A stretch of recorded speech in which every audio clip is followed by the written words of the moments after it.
world because we're late. Good evening, everybody. I'm here with Britisher and with the academic agent to talk about the day's events and a few other bits and pieces. So, say hello, everyone. Hello. I hope you can hear me all right. How do you do? Good, good. What were you saying? You've got a little bit of an internet issue, Eric.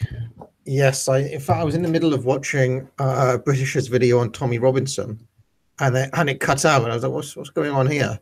And yeah, and for some reason, my main internet access has given up, so I've gone on my BT Wi-Fi hotspot connection. Very handy if you've got a BT account, but well, it seems quite clear that they've just basically cut you off, and there are more than likely 2 police officers on their way now.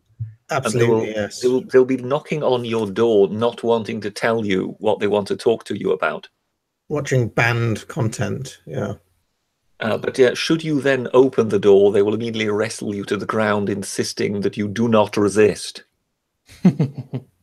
So, I mean, one of the things I would say is it's a bit ironic, given I was watching like one of the few kind of pro government videos, Britisher. Well, it wasn't so much pro government. It seemed to be the only thing at the time one could actually say. So basically, we were being completely banned from saying anything. So I thought, well, let's at least look at the case from a year ago and see whether we think this tells us anything about what might have happened this time around. Because there were so many conspiracy theories going around. There was so much. And I thought, well, actually, if you look at the case from a year ago, it does, to a certain extent, explain something. We don't know if exactly the same thing happened this time around, but it does at least give us some sort of lead.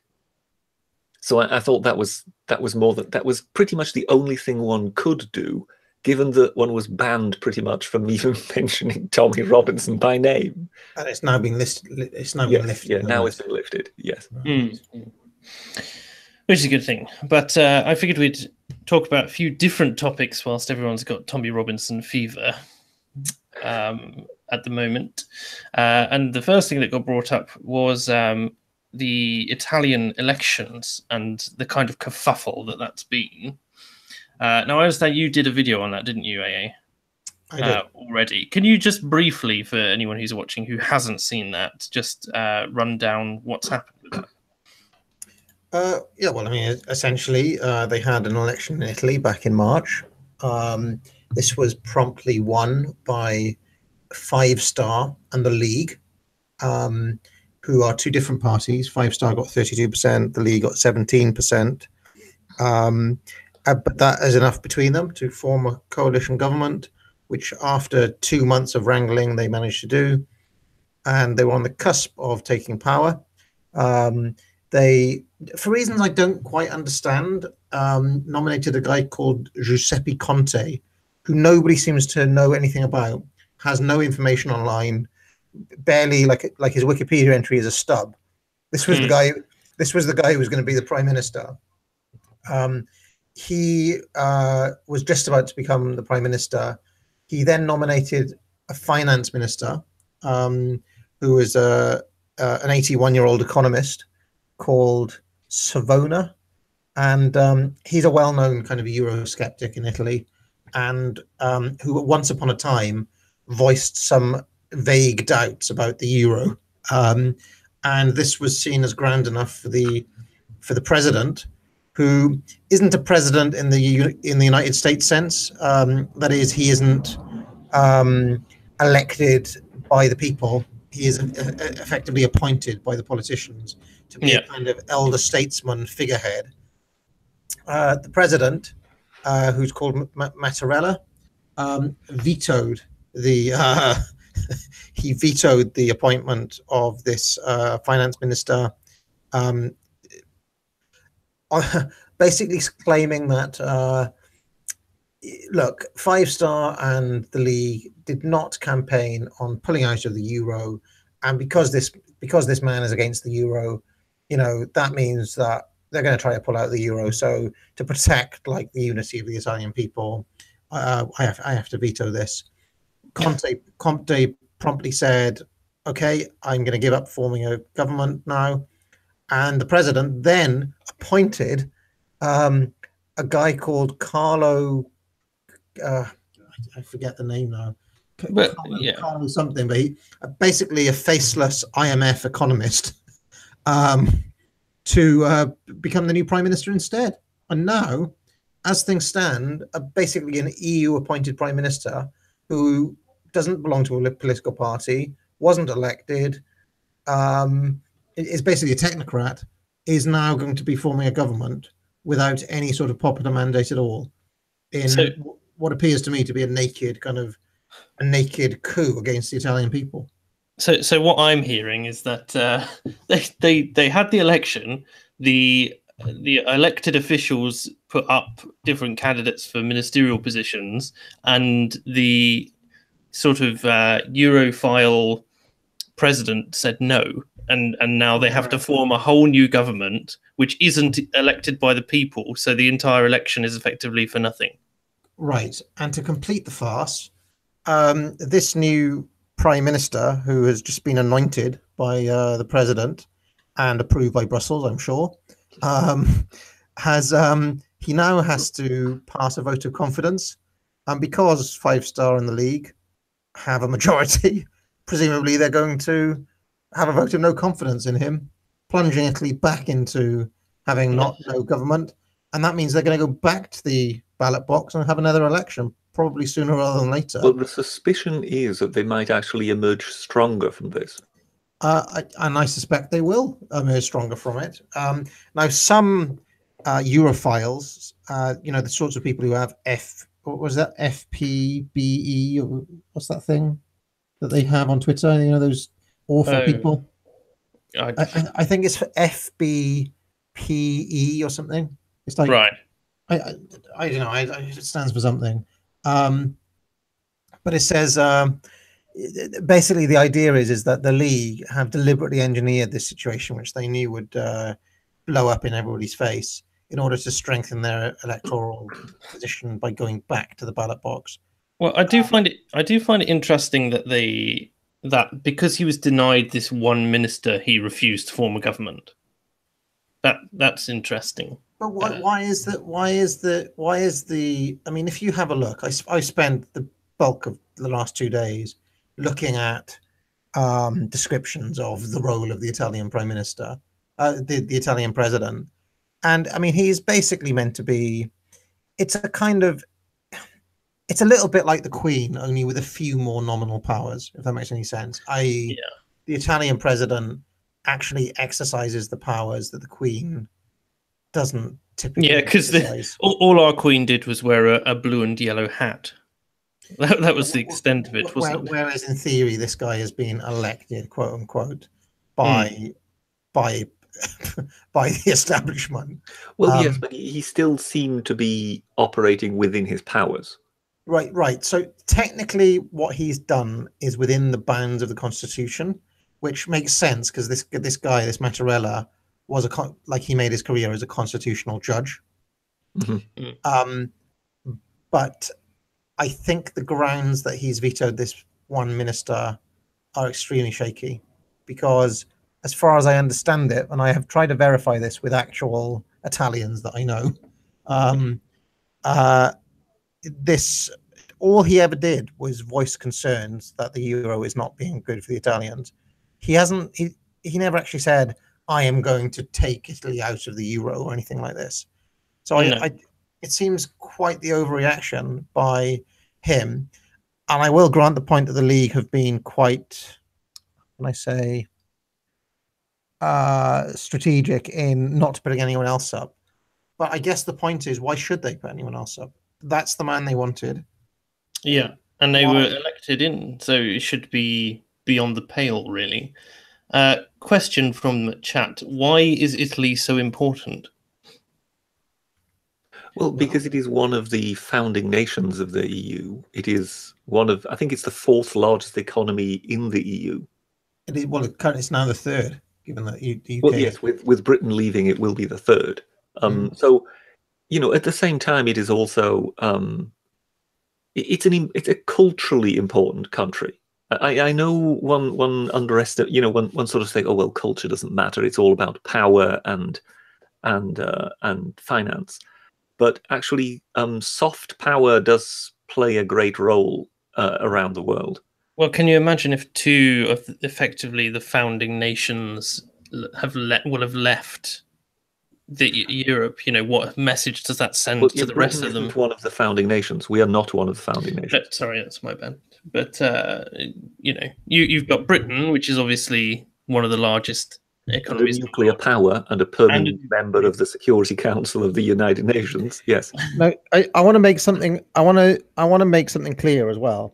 I do not necessarily support 5-star. From what I can see, their policy suite is absolutely bonkers. Like, what they want to do is probably going to crash the Italian economy. I'll just put that out here. And apparently they've been running Rome. Like they've actually managed 5-star. Yeah, they're one half of the coalition, aren't they? And they're the leftists. Yeah, but the 5-star, as far as I'm aware, are currently running Rome and have been doing a disastrous job from what I've seen. However, that's not the point here. The point is the sovereignty of the Italian people and whether this sort of thing is on. It doesn't really matter what the type of government is. I mean, the League, as far as I can tell, are almost like a single issue party. That is, they ran on wanting to deport illegal immigrants and wanted to deport, I think, 500,000 people from Italy.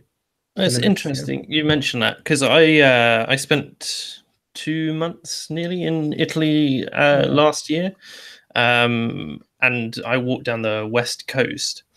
And when I got to Rome, you could not go into a public park because of the number of homeless migrants who were living there for the water fountain.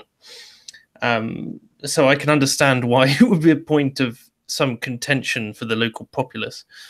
Yeah, no, I mean, Douglas Murray goes into Italy in some detail in Strange Death of Europe, because it's one of the key places, especially that the North African migrants arrive. There's this little island called... Lampedusa, isn't it? Lampedusa, yes. So that they land in Lampedusa, then like they either get stuck there for processing, or they then have to send them onto the mainland because this island is really tiny, right? Yeah. But he goes into like Soros basically dropping leaflets and making it easier for people to circumnavigate the authorities, and basically there are such large numbers of them that how can I say, the official rules were kind of not really enforced during that period of 2015 and 2016. That is, they were not processing people. Well, they were just letting them in. Yeah, well, I mean, just imagine the scenario: somebody comes on literally a boat, maybe even like a fishing boat made of wood, or all of these sorts of unusual techniques that they manage to get over, and then they're just there, and lots of them weren't processed. Lots of them had no paperwork. Lots of them actively lied about where they came from, helped by Soros, who basically gave these people tactics for how to circumnavigate EU rules. And Italy was probably, other than Germany, the worst affected place. Well, I think Italy is also the country that is basically arguing the strongest, that within the EU, look, these people are not coming because they want to go to Italy. They're basically telling the others, look, they're coming here because they want to go to your places. Now, we are being lumbered with them because you're not accepting them from us. So effectively, either we start sharing them out or something dramatic has to happen. And in a way, what we are seeing in Italy are the beginnings of something dramatic beginning to happen, because the population will simply not wear this. And they therefore feel, if you view it from their perspective, they see themselves as somewhat betrayed by the European Union. because they Yeah. feel that these other countries are actually the target zones for these migrants, but they're all ending up bottlenecked in Italy. Mm. And there are some other little wrinkles and nuances to this as well. So the league originally were like were almost like an Italian SNP. They wanted to. They were. I mean, that sounds ridiculous, doesn't it? But they were essentially the nationalist party for the north. Well, they were the league. They were the Northern League. Yeah, the Lega Nord. They were originally the Northern League, and they wanted to, as I understand it, split away from the rest of Italy. Yes, Northern Italy should break away from the rest of Italy. So that's where all the industry, that's where all the money is. They would break away from the rest of Italy and would live fine. And for those who don't know, the demographic makeup of Italy and the kind of class makeup has always been the northern towns were rich and industrial back in the day. I'm talking about, and the southern towns were poor and agricultural. So they had a kind of rural versus industrial split, with Rome as the big kind of capital, cultural center, etc. And so the league's obviously power base is in the north.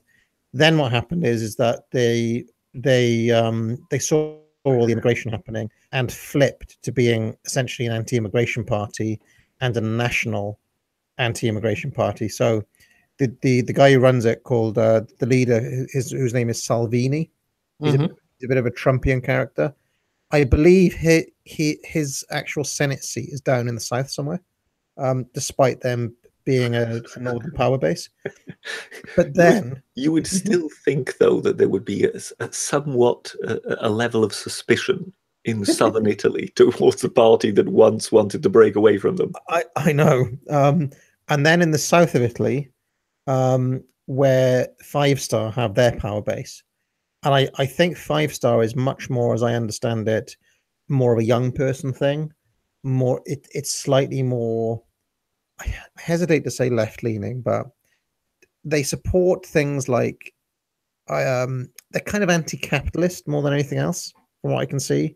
They're anti-establishment. They effectively want to rip up and start again, from what I can tell. That went well for them last time they tried that, of course. But if you have a look at a map of the last Italian election, Five Star are yellow, their color is yellow, and basically from Rome on down, the entire map is yellow. It's the Scotland of Italy. It's almost like this. It's almost like this. Yeah. So, and then the league. I mean, I don't know. Imagine a map where UKIP basically, I don't know, UKIP won all like the. It's in fact it's almost impossible to do this because, UK and Italy are so different, because our traditional industrial towns are seen as working class, whereas their traditional industrial towns are seen as the richer areas. So it's difficult to map. Tell me if I've got anything wrong, British, but that's basically correct, isn't it? So yes, I mean Turin and Milan, those kind of areas, that they're seen as much more well-to-do. Yes. So basically, what I understand is that Five Star are less about the immigration and more about, look, the entire political system is corrupt. We need, like, they don't even want politicians. So the leader, so their leader is a guy called Beppe Grillo, who's a comedian. Yeah. And I mean, if you have a look at him, you can see that he's quite a character. And he's been described as the Italian Billy Connolly, which gives you an idea. So imagine like Billy Connolly had gone into politics, and so I can't help but imagine sort of Billy Connolly, but with an Italian accent now, which is very strange. So there are some strange little things here. Like, for example, the reason that they're not putting up any of themselves as prime minister is because they fundamentally don't believe in government. It's an absurd scenario. they also had this thing that they would never form any alliances, which made the very fact that they made an alliance with the League in the first place quite, like, almost absurd. But yeah, so yeah, strange things happening there. Speaking of different sort of is still remaining in Europe, have you seen that there was the AfD protest in Germany? No, what happened there? Let me just let me pop on screen share a second. So hopefully you can see this coming up now. So Berlin far-right supporters outnumbered by counter-protests. This was 2 days ago. And basically, they said 5,000 people attended this sort of alternative for Germany with all their flags, like the whole thing was there. And then 20,000 incredibly hippie leftists turned out to protest them. Right. And but basically the AfD were there saying, you know, one people in Germany, and you know, they wanted to control immigration, that sort of thing. And I think I saw one lady who was part of the counter protest saying something like, it's not their country, it belongs to the world, or something to that effect. I see, yeah.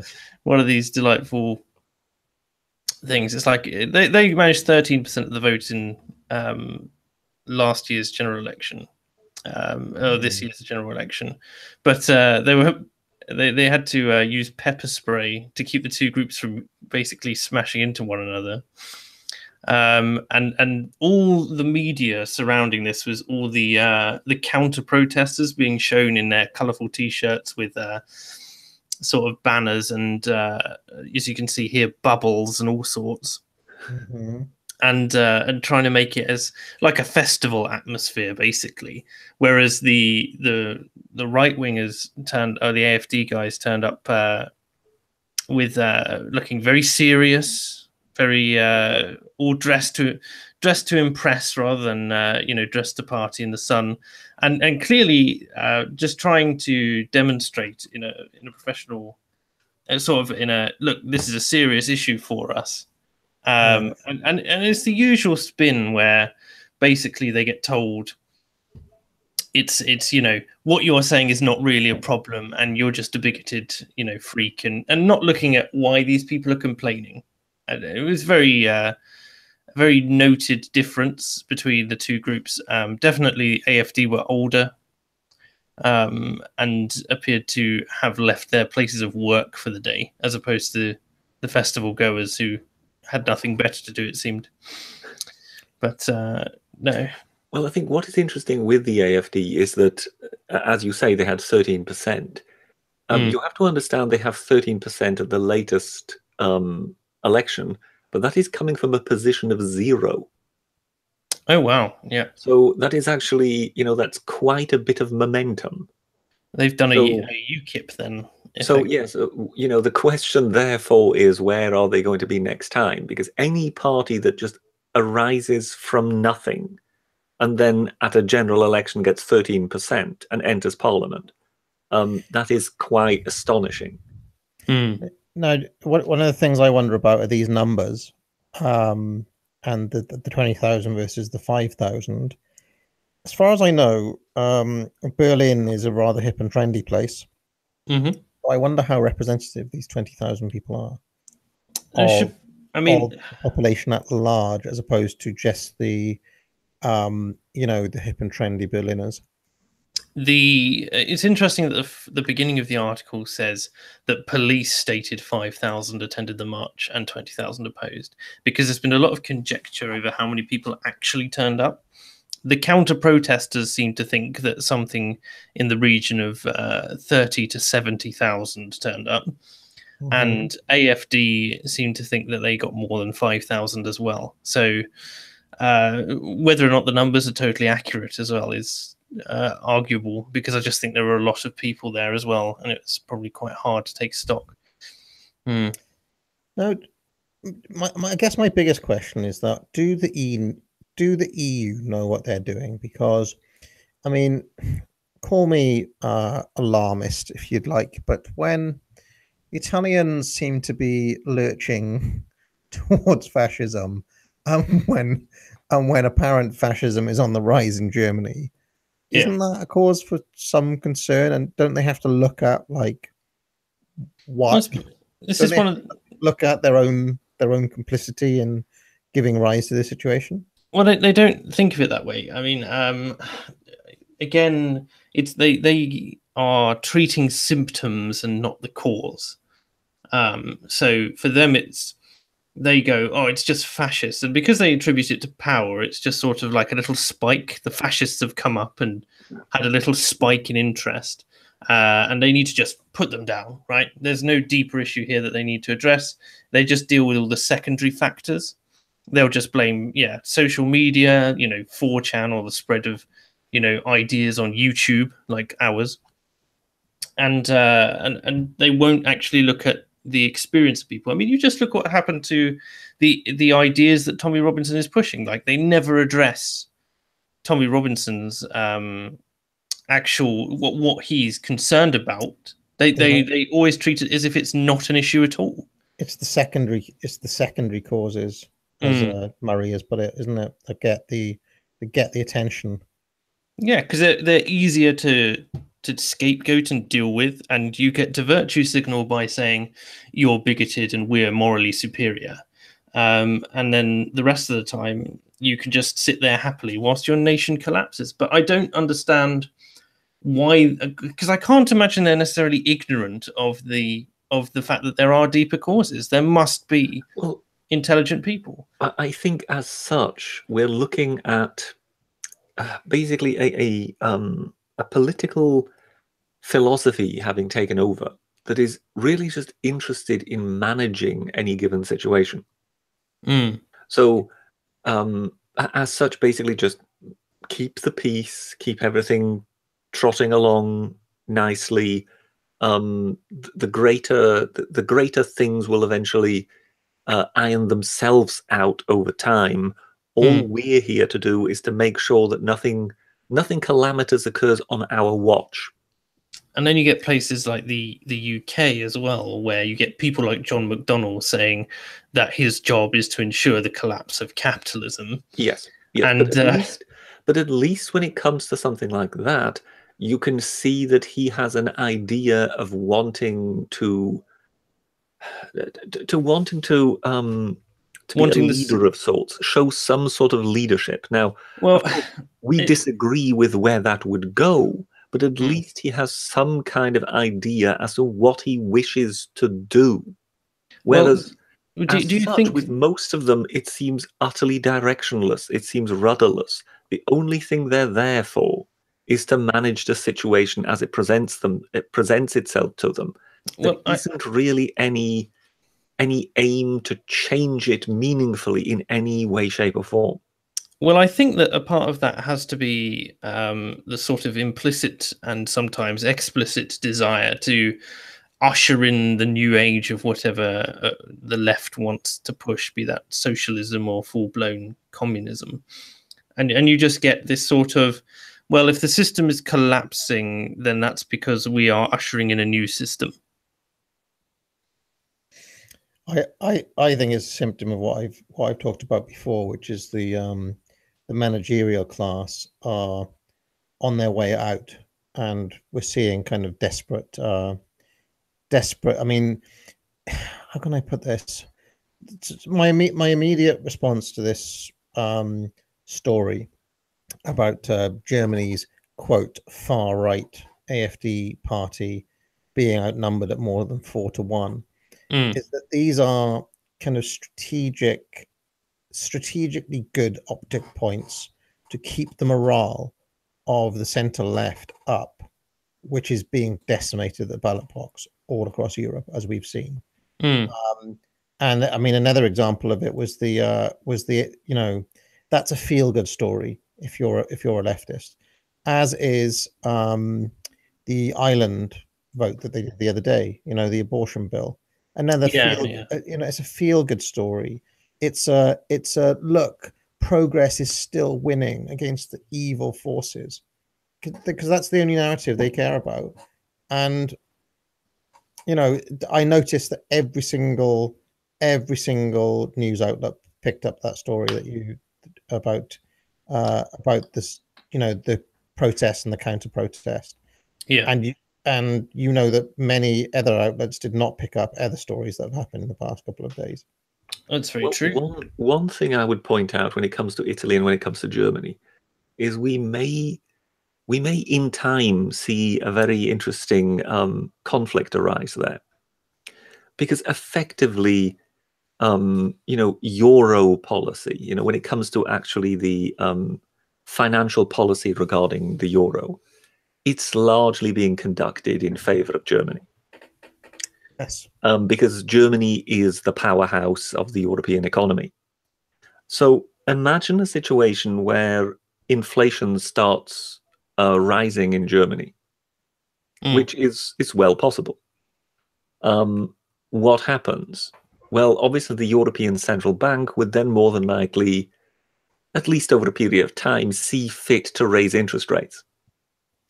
Well, apparently the Italians already pay something like 63 billion euros annually on interest on their staggering national debt. And that is at the interest rate where it is now, which is, you know, somewhere hovering around zero. So imagine the interest rates really start being screwed higher in the interests of Germany, meanwhile crippling the Italian budget. Now comes the test as to how, you know, how close knit this union still is, because it seems that the Italians are already falling out of love with the European Union. But Well, given put to the test like that, then the strain really begins to show. Well, given that obviously it started off as a purely economic union, you'd think that if the economy was the first thing to go, how soon before the rest of the diplomacy follows suit? And of course, it was also interesting that was it Andrew Marr? I'm not sure who was interviewing Emmanuel Macron anymore, but he did say on BBC television that I don't know if it was kind of almost like a slip, but he did say that yes, if there had been a referendum in France, France would more than likely have voted to leave. And that came from someone as pro-European as Macron. So there does seem to be, at least among some within Europe, the kind of realization that, you know, things are really beginning to shift. Macron himself has started to shift, though, because if you remember, when he ran, he was strongly pro-EU, more ever closer union. In recent times, he seems to have dropped all of that talk and has become a lot more, I don't know, he sounded a few more populist notes. He's become a lot more, he's buddied up to Trump. I don't know, I think Macron may surprise us with the way that he's positioning. Well, you know, but buddying up to Trump and things like that, I mean, he is clearly positioning himself to be the new Merkel figure. You know, Merkel now no longer really commands a serious majority in Germany. Most people can see that her star is waning. But I think the thing I'm saying with Macron, though, is that he seems to have dropped this idea of speaking for Europe. And a lot of his actions have been very, I mean, I hate to say it, France first focused. You know what I mean? Like he seems to have been wanting to put France front and center. Well, for the good of national pride. I would say the test of that is in the pudding. I'm not sure whether his view of France first wouldn't be France as the foremost voice within the European Union. I could very well imagine that would be the way he would interpret it. That if he can effectively usurp the position of Merkel as the kind of chief politician among the European leaders, particularly with Britain leaving the European Union, that France could kind of emerge as the main power in Europe, almost piggybacking on the others, if you know what I mean. So I think he may well be playing that sort of game. I was just thinking of the other. Who was the Austrian chap who came in? Kurtz, was it? I think it's Kurtz. Yes. No, he was a populist as well, wasn't he? He was effectively like a Eurosceptic and concerned about. Well, with the Austrians, particularly when you get into that sort of Central European area, I think we always have to be a bit careful. I mean, when you get to Hungary, you're already looking at people, grown men wearing Boy Scout uniforms with waving around large flags, and you always get a bit suspicious when you see that. In Austria, I think it was Kurz's party, where for some time they all wore blue cornflowers in their lapel buttonhole. Yeah. And the blue cornflower was a sign of the Nazis in Austria before it was taken over by the Germans. Yeah, grief. So when you have these kind of subtle little hints being dropped, you feel a little uncomfortable with some of those folks. Mm. So this is what I mean. In one way, some sort of resistance to that kind of bureaucratic apparatus that is the European Union is very welcome. But at the same time, some of those voices may be very unsavory. So one always has to be very careful. That's the way I put it. When I heard that cornflowers story, I sort of thought, yeah, that doesn't really sound too promising. And if I remember rightly, some years ago, I'm desperately trying to remember what their actual name is, if it is the ÖVP or something like that. But I believe Kurz's party is the party of a particular politician who kind of led it from a very young age. And I remember when I still was on the continent, he was always seen as this, good-looking, handsome, virile, energetic chap who was leading this rather right-wing party. Well, he is only 31 now, Well, no, not Kurz. I mean, he's, one of his predecessors, the one who actually built the party into what it was. Right. And I believe he died in a car crash at some point. But prior to that happening, I remember, this is after my having lived back here in Britain for a long time again, and I caught sight of a photograph of that man, and I honestly shuddered as to how his face had changed over time. And I think, if you are a nasty person who walks around with a constant sneer on your face, sooner or later it shows. And yeah, I did strongly get the sentiment with, I don't know if he was the founder of the party or if he was just the kind of proponent who kind of, made a major party out of it. But yes, that party again in Austria has a bit of history. I've just got a comment that's come through on the chat which says, I don't personally approve of identitarianism, but this makes a fun acronym. Make again France identitarian also, which spells mafia. Well, yeah. I mean, I understand British's concerns because, like, when Britain will do UKIP or, have figures like Jacob Rees-Mogg or Nigel Farage. When the Europeans do it, they tend to go the whole hog. Well, yeah, it's that thing that there is this accusation that's always being bandied about. Oh, you're a Nazi, you're a fascist, you're this, you're that. And therefore, so many people have begun to just dismiss it altogether. And I understand why, because if you just hear it 24/7 by people with purple hair and rings through their noses, sooner or later it just loses all meaning. But that doesn't mean that there still aren't some real fascist types about.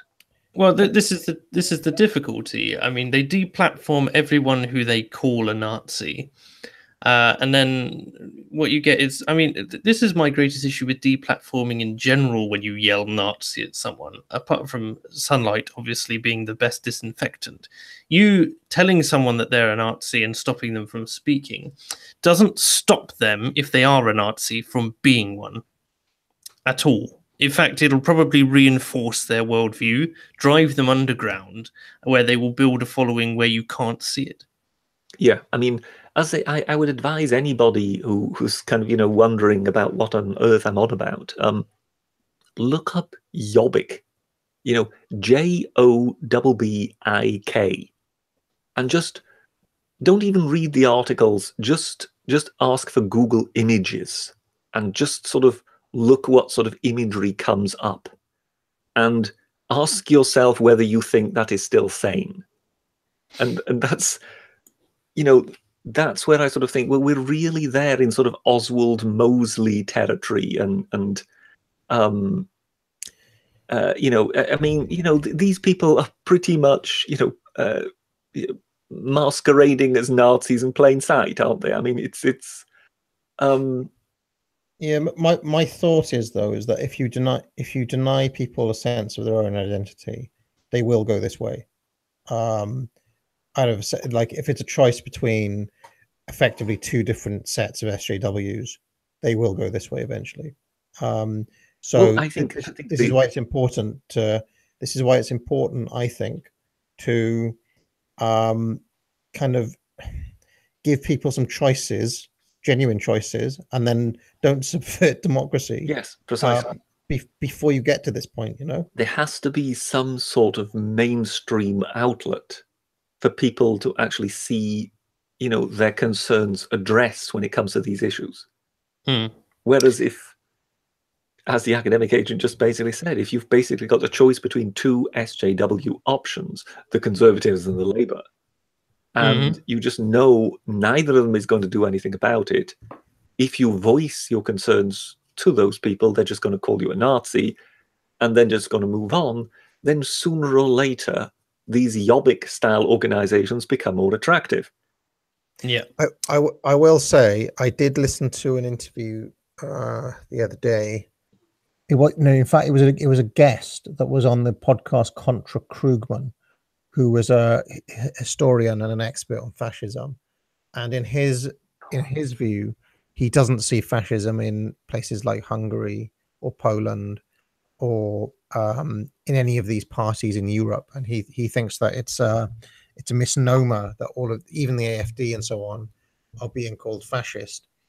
His argument is that if you go back to, let's say, the 1950s in USA, basically every single thing that they want existed then, and neither of the main parties were fascist then. So well, I think it depends. It's not fascism. Yeah, it's all a matter of lighting, isn't it? You know, they've got to frame you as the worst thing possible. I think it depends on what you regard as the organization you're judging as whether they are fascist or not. So my guess is when he says that, he is talking about the current Hungarian government, which is by some accused of being far right and whatever. One of the funny things I find is that fascism is associated with a larger government, if anything. And yet, if you advocate for a smaller government in whatever nation it is, they will tar you with the idea of fascism because smaller government is right-wing. So if you're anti-immigration, you're a fascist. It doesn't matter that the rest of the manifesto contains either, you know, more reasonable right-wing but more conservative policies, or whether or not it contains, you know, actually egregious stuff. But you can't.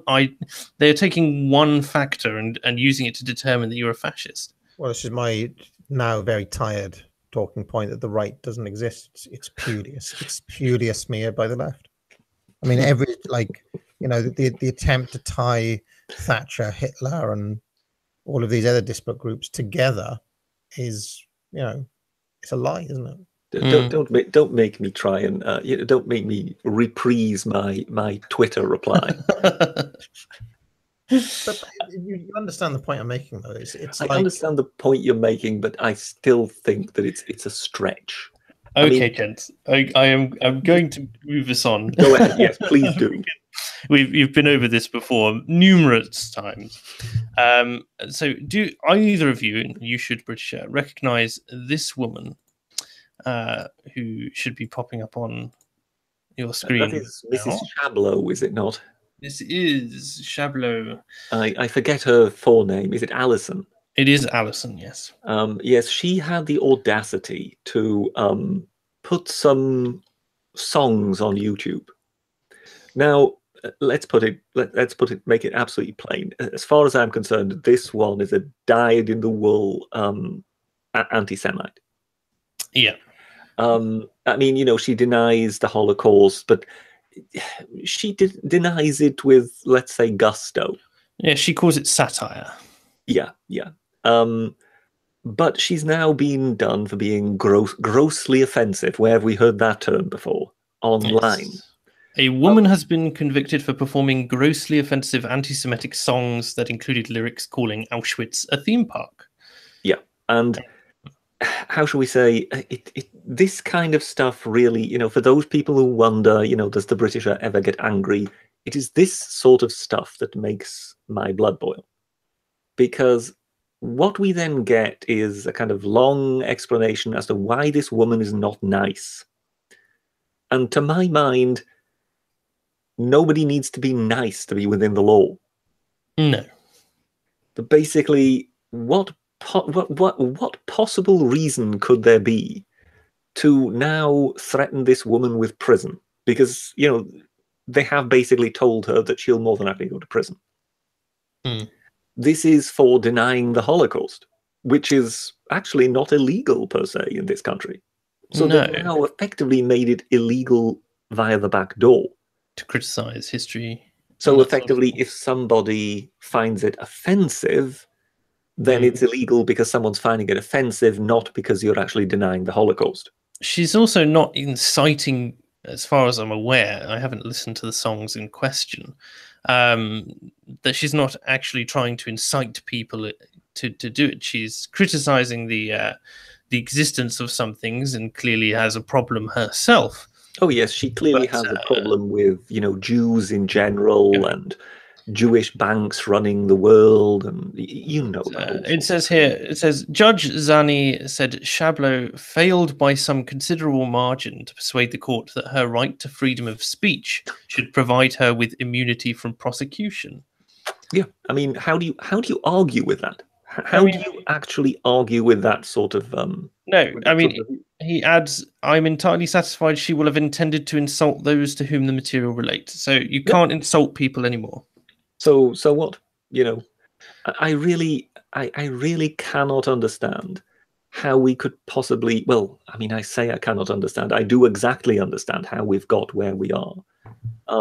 There were some, you know, voices wailing in the wind some 10 years ago or more, saying, look, folks, if we don't do something, this is where we're going to happen. And lo and behold, we have actually arrived at this point.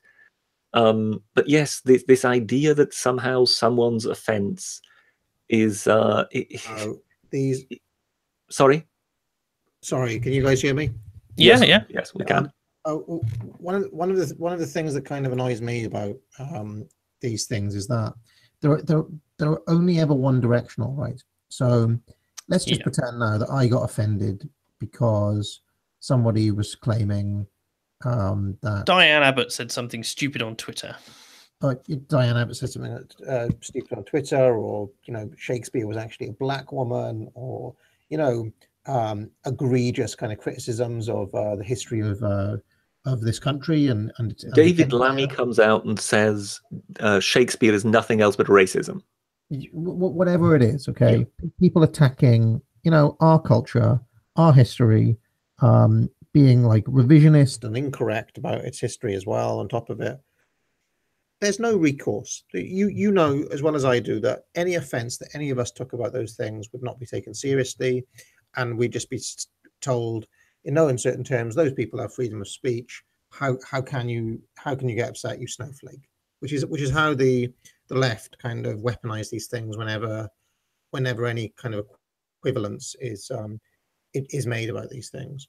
And yet, so this is my issue really, is that it's, if you're going to establish a law or a rule, you have to make it a universal and fair one. Otherwise, you're just propagandizing, aren't you? You're pushing things in one ideological direction. So that's my chief problem with a lot of these things, is how selective they are. But that would require some sort of principle to be behind it. And my feeling is that none of this is driven by principle. It is all merely driven by the desire to manage the situation. Oh, we don't want any sort of, flaring up of any kind of community tensions and whatever. So we will just basically try and manage the situation as best as possible. That is what I pretty much see happening everywhere. And principle just basically gets swept under the rug, because in that case it serves no purpose. Yeah. Did you guys see the Roseanne story? Yes. What do you guys make of that? Because she called somebody an ape, essentially. Yeah, but it was someone of the Obama administration that she called an ape. Yes. Who's allegedly black, but doesn't. Yeah, I mean, I don't, I say I don't know too much detail about the story, because I only just heard it just before I came upstairs to kind of join this stream. But yes, apparently she called somebody previously of the Obama administration an ape. Can I have a look at it? And now her show has been cancelled. Yes, that's right. So sort of immediate punishment, and you've got the feeling it's more than likely not to do with his being black. It's more than likely, or his or her being black. It's more than likely just to do with it being related to the administration of Saint Barack.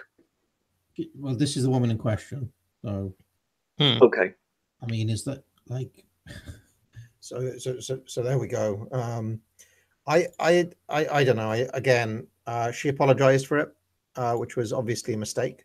Never ever apologize for anything when you're dealing with SJWs. What's going to happen with that? Is she will Fox just sign her up, or will ABC lose net viewership? I mean, how long can this situation go on for, where everything from corporations to governments to laws has to jump in step with sensibilities of one select group of people? And how long, the one thing that has united all of the topics we've touched on so far is this same, anointed group of 10-15% of the population get to dictate to the rest. When does it stop, and what happens? Well, I mean, somehow the managerial culture needs to change. It's as simple as that. But you understand what I'm saying, right? Yes. You fire Roseanne for this. You cancel her show. Okay. The net result of it, and I'm not being funny now. I am just telling you what I see on social media and elsewhere. The net result is that more people now think that more people are going to call are going to use ape as an insult in that way, not fewer. It's basically inflamed the situation rather than made it any better. And also a greater number of people will now feel a sense of entitlement to complain if they hear some celebrity or some politician say something about someone else they don't like. It's just, as chat says, it's Harambe all over again. Please don't talk about this. Please stop insulting us. Oh, the internet doesn't like that, I'm afraid. Just to bring a little bit of lightheartedness to this otherwise quite somber subject. Again, I'm just going to share screen. But I've been sent this glorious tweet. Diane Abbott says, Michael Gove has said, immigration is the key reason behind London's high achievement in school standards, which Paul Fleming has criticised. And I just want you to take note of Diane's response, proving once again that she is amazing at maths.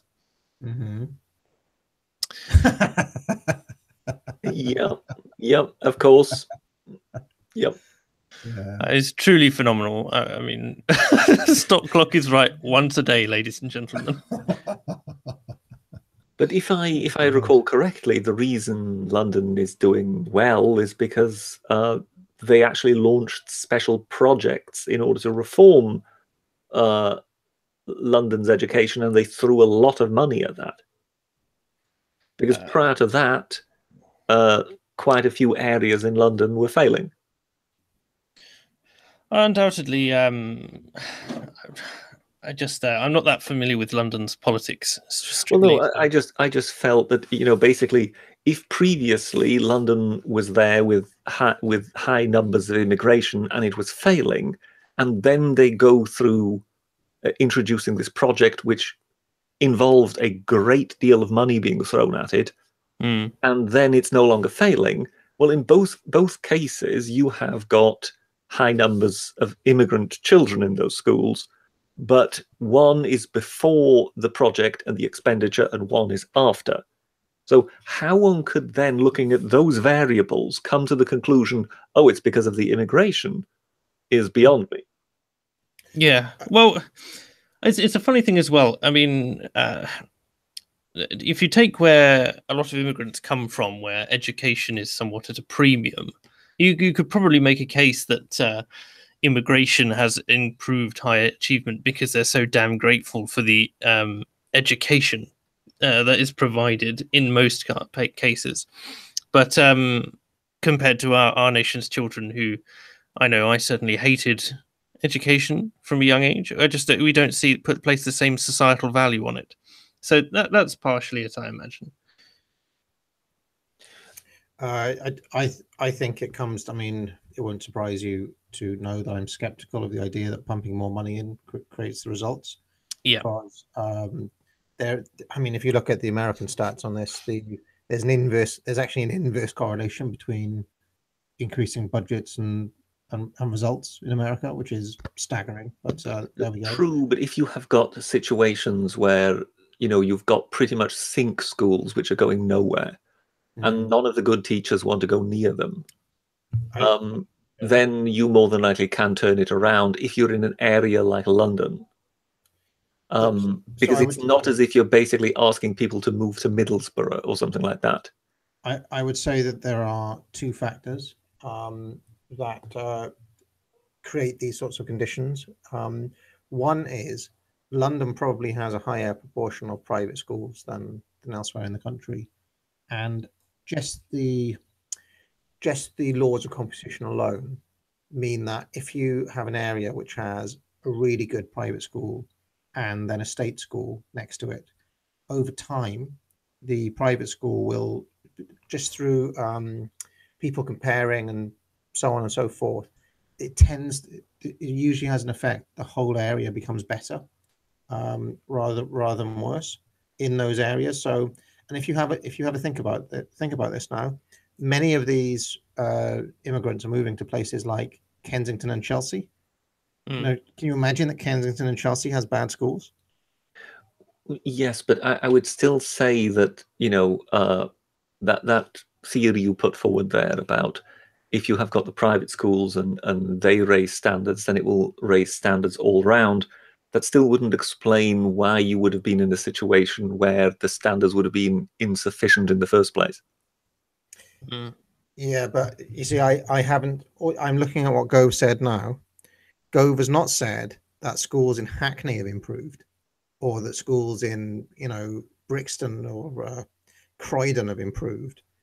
He's just talked about Somalis on people from Kosovo coming in, and that this is, I mean, it's very inspecific what is said, and I mean, migrants are on average going to outperform most people because they're as I went through with all my debates with the alt-right, one of the factors is that the brightest do end up being the people who come, they're people towards the top end of the bell curve in the first place.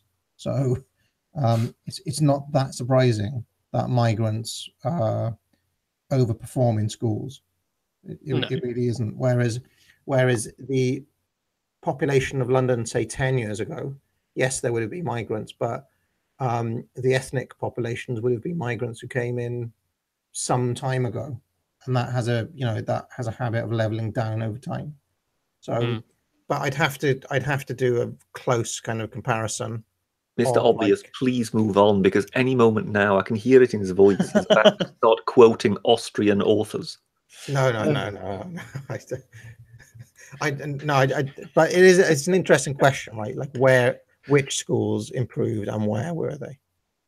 Yeah, I doubt that it seems like it's probably a disingenuous statistic, or if not, then, well, the reasons are being obfuscated. What else did I want to talk about? Oh, yes. I was going to talk about the fact that YouTube has started taking down music that it considers to be violent. Music that it considers to be violent. Right, yes. So not music videos, but music.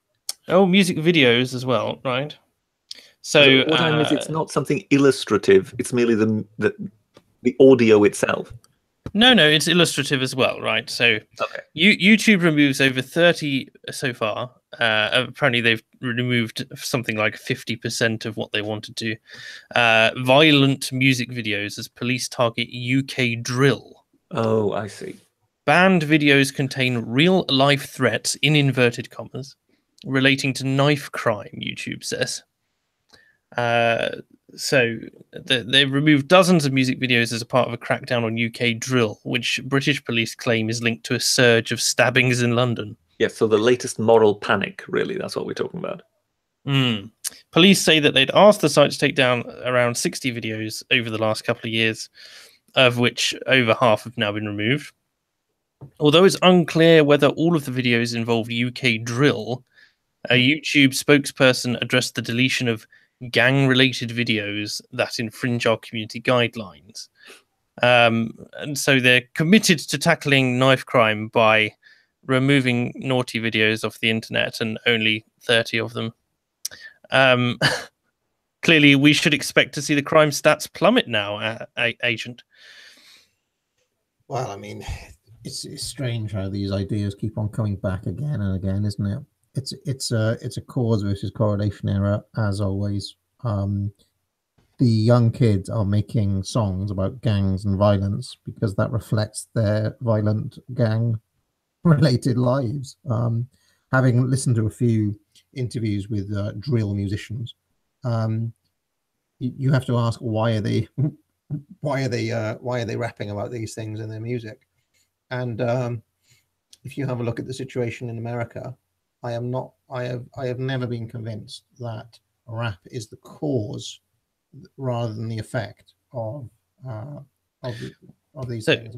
So drill music is sort of rival gang sort of music. So they'll make a song where they threaten the other gang, and then the other gang responds and threatens the other one, and this escalates tensions between them. Yeah, they kind of mock each other. Yes. I'm reminded here of Michael Howard when he was Home Secretary. So this is way back when. This is pre-Blair. And he passed a law, if I remember, against illegal raves.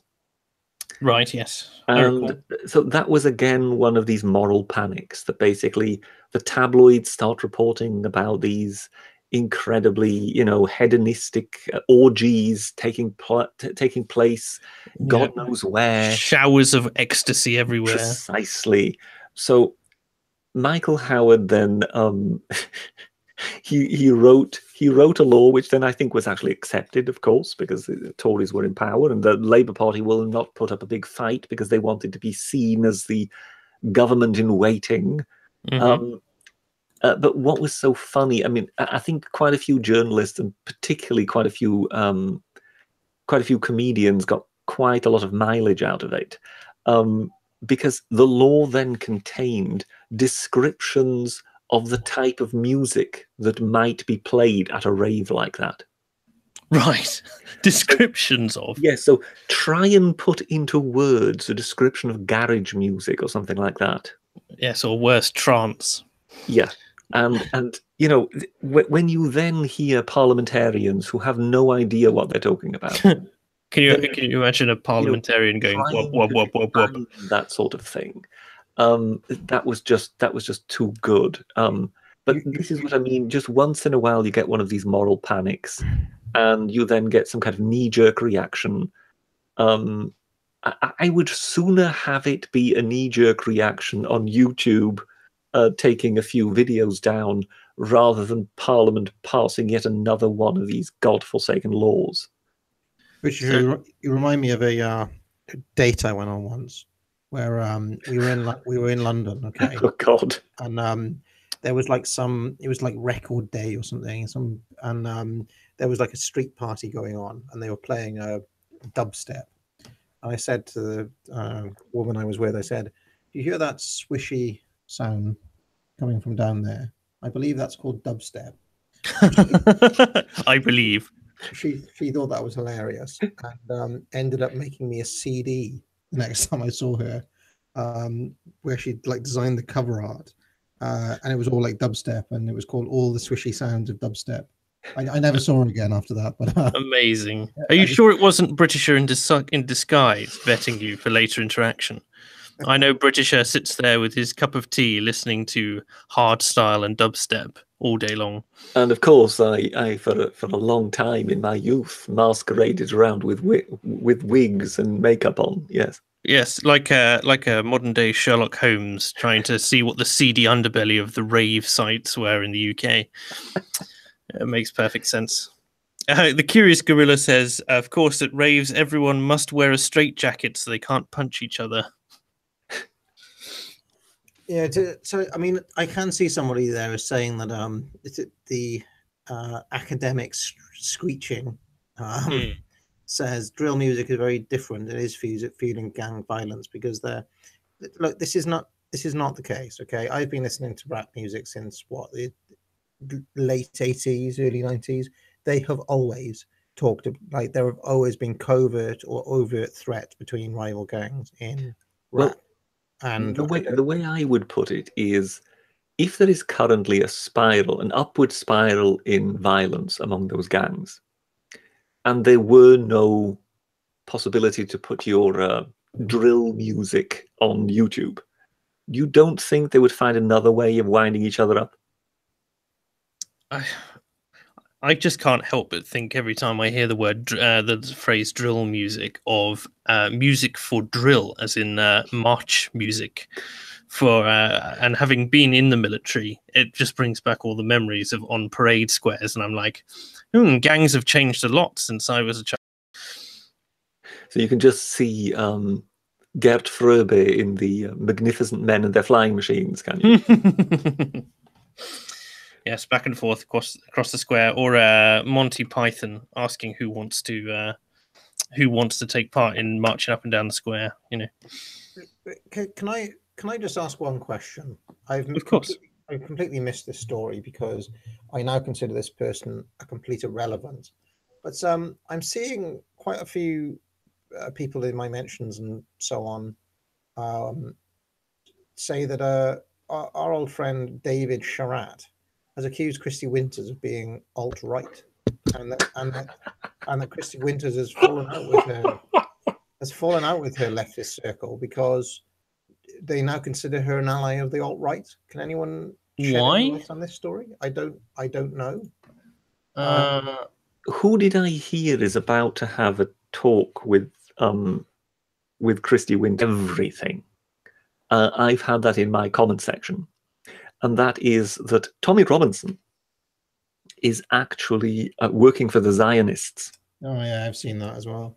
Yeah, of course he is. Yeah, because by attracting so much attention to the Muslim problem, he is distracting the public from the real plot that is going on, which is the Jewish takeover of Western society.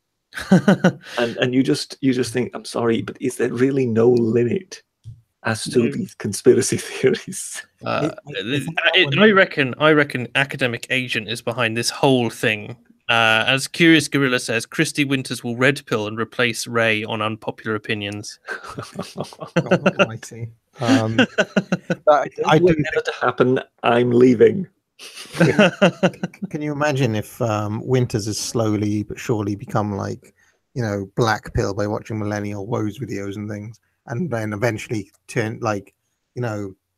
suddenly becomes woke on the JQ and all of this? Can you imagine that would happen? It'd be the funniest thing I've ever seen.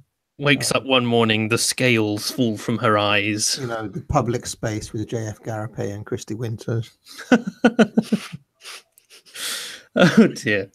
I think we're getting to the end of the topics I wanted to discuss. But you want to self-advertise, AA. You're running Unpopular Opinions this evening, aren't you? Yes, in about 45 minutes. If you haven't had enough of me and Britisher, and indeed Mark, we will be doing the ever popular Unpopular Opinions around 10 o'clock. So that will be on my channel as ever, and it'll be the last one for a while because I am away for the rest of the week. And I believe we have a challenge, haven't we, from Twitter, that we should at least be able to go through 5, I believe. Well, I mean, if you're interested in this, Britisher, we're entering his Unpopular Opinions this evening.